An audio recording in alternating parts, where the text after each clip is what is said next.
Chers membres d'Église et chers amis, bonjour.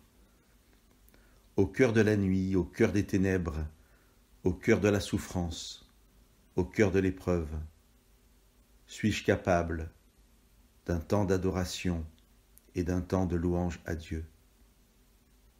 C'est ce que vivront Paul et Silas lorsqu'ils sont arrêtés. Acte 16 nous dit que la foule est contre eux.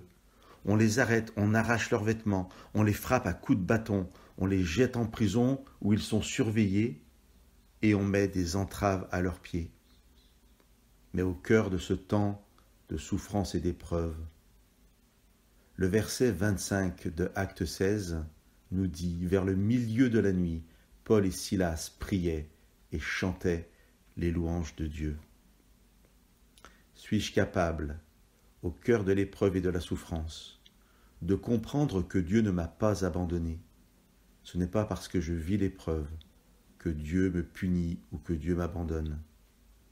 Paul et Silas ont cette foi, ils chantent, ils prient, et le miracle se produit. Tout à coup, il se produisit un grand tremblement de terre, les portes de la prison s'ouvrent. Et au-delà de ce miracle et de cette délivrance, l'attitude de Paul et Silas est extraordinaire par rapport à leur geôlier. Celui-ci croit que les prisonniers se sont évadés. Il tire son épée pour se suicider.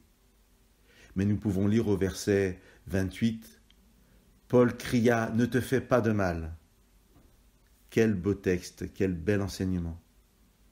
Que nous puissions être pour nos voisins, pour les autorités, pour tous ceux que nous côtoyons, des témoins vivants de la grâce de Dieu pendant l'épreuve, parce que Dieu nous donne cette assurance qu'il est avec nous et que la délivrance sera pour nous.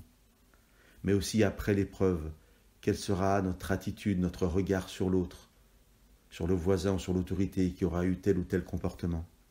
Que nous puissions, tout comme Paul, crier « Ne te fais pas de mal, Dieu est vivant et Dieu t'aime aussi ».